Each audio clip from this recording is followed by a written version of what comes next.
Hello everyone, welcome back to our channel. ఈ video వచ్చేసి దేని గురించి అంటే, మన బైక్ ఉంది కదా, దానికి జనరల్ సర్వీస్ చేపిద్దాం అని చెప్పి తీసుకెళ్తున్నాను అనమాట. ఈ సర్వీస్ సెంటర్ వచ్చేసి ఎక్కడ ఉంటుంది అంటే, మన మమతా రోడ్లో ఉంటుంది. అయితే నేను ఆల్రెడీ నిన్న వెళ్ళాను. వాళ్ళు ఏమన్నారంటే, అన్న నువ్వు రేపు మార్నింగ్ రా, సో నీకు ఈవినింగ్ కల్లా ఇచ్చేస్తాము బైక్ అనేది అన్నారు. సో ఇప్పుడు తీసుకెళ్తున్నాను. ఈ జనరల్ సర్వీస్ అనేది ఎప్పటి నుంచో పెండింగ్ ఉంది. తీసుకెళ్దాం అని చెప్పి అలాగే ల్యాగ్ చేస్తూ ఉన్నాను. ఆ ల్యాగ్ చేయడం వల్ల ఏమైందంటే, ఫ్రంట్ బ్రేక్ ప్యాడ్స్ ఉంటాయి కదా, పూర్తిగా అరిగిపోయింది. అది అరిగిపోవడం వల్ల ప్యాడ్స్కున్న ఐరన్ ఉంటుంది కదా, అదే వచ్చేసి డిస్క్ రాసుకుపోయి డిస్క్ అంతా సౌండ్ కస్సా అని సౌండ్ వస్తూ ఉంది. సో ఇప్పుడు దానికోసం చెప్తూ తీసుకెళ్తున్నాను. ఇంకా ఇండికేటర్స్ ఒకటి మార్చాలి. ఇంకేముందంటే, నాకు చైన్స్ పాకెట్ మీద డౌట్ ఒకటి ఉంది. అది చైన్స్ పాకెట్ అరిగిపోయిందా, లేకపోతే ఇంకా దాని యొక్క లైఫ్ స్పాన్ ఉందా లేదా అని చెప్పి దాని గురించి వాళ్ళని కనుక్కొని, వాళ్ళు ఒకలా లేదన్నా మార్చుకోవాలంటే మార్చుకుంటాను, లేకపోతే లేదు. ఇంకా డిస్ప్లేలో ఒకటి రెడ్ కలర్ లైట్ వస్తుంది. అదేంటంటే హెచ్ఎల్సీ ఫెయిల్యూర్ అని వస్తుంది. హెచ్ఎల్సీ ఫెయిల్యూర్ అని చెప్పి నేను గూగుల్లోకి వెళ్ళి ఎత్తుకుతే అది ఏమైనా వచ్చిందంటే హెడ్లైట్ ఫెయిల్యూర్ అని చెప్పి వచ్చింది గూగుల్లో. సో దాని గురించి కూడా వెళ్ళి షోరూంలోకి వెళ్ళి సర్వీస్ సెంటర్కి వెళ్ళి కనుక్కుంటా, ఇది వైరింగ్ ప్రాబ్లమా లేకపోతే హెడ్లైట్ ఏమైనా ఫాల్ట్ ఉందా అని. సో దాని గురించి కనుక్కుంటాను. ఇప్పుడు మన బైక్ తీసుకెళ్ళి అక్కడ పెడితే వాళ్ళు లోపల సర్వీస్ వాళ్ళు ఉంటారు కదా, వాళ్ళు మన బైక్ రీడింగ్స్, మన కంప్లైంట్స్ ఏమని రాసుకుంటారు. వాళ్ళు రాసే లోపల నేను మా ఫ్రెండ్కి కాల్ చేస్తాను. వాడు వచ్చి మమ్మల్ని పికప్ చేసుకుంటాడు.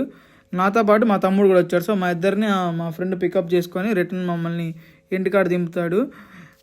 వీళ్ళు మళ్ళీ ఈవినింగ్ పూట కాల్ చేస్తారంట బైక్ అయిపోయిన తర్వాత. సో మళ్ళీ మనం ఈవినింగ్ పూట కలుసుకుందాం.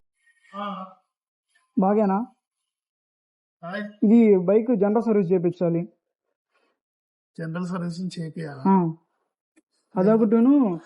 మొన్న మధ్యన ఏమైందంటే, ఇండికేటర్లో వైరింగ్ కట్ అయిపోయింది వేరే చోట.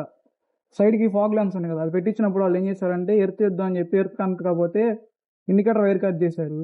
సో అదేమైందంటే ఇండికేటర్ వైర్ కట్ చేయగానే అదేమైంది, అది మెయిన్ లైట్ ఉంటుంది అది ఎలగట్ల ఇండికేటర్. మళ్ళీ నెక్స్ట్ డే రోజు వెళ్తే వాళ్ళు మళ్ళీ చేశారు.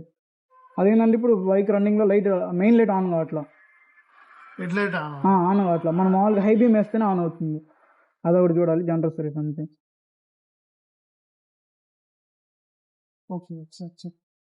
ఒకసారి అది నిన్న వచ్చాను, అక్కడ ఆయిల్ ఏదో లీక్ అవుతుందండి, ఒకసారి చూడవా? అది నేను అన్న చెప్పాడు. ఒకసారి అన్న ఏమో మిమ్మల్ని కనుక్కొని అది ఏమంటారు బేరింగ్ అంటే థ్రెడ్డింగ్ పోయిందా లేకపోతే ఏది పోయిందా అదొకటి 4 ఇండికేటర్స్ మార్చారు.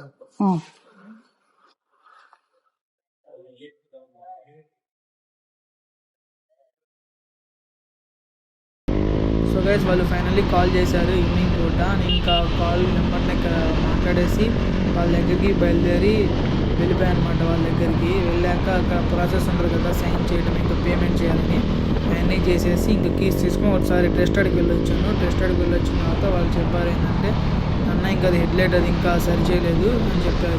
దేనికన్నా అని అడిగితే, అది వైరింగ్ కట్ అయిపోయిందన్న, సో ఇంకా దానికి వైరింగ్ వేయడం కుదరదు, మీరు పూర్తి హెడ్లైట్ మార్చుకోలే అన్నారు. సరే అని చెప్పాను.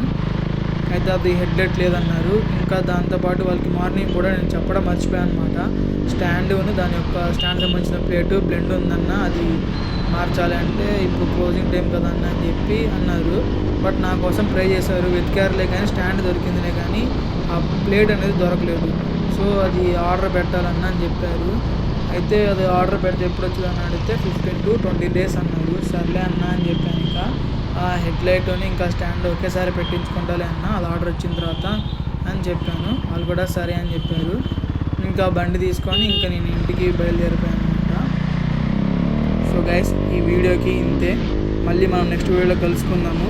అలాగే మన ఛానల్ని సబ్స్క్రైబ్ చేసుకోండి, బెల్ ఐకాన్ని ఆన్లో పెట్టుకోండి. అలాగే మన ఛానల్ని లైక్ చేయండి, షేర్ చేయండి.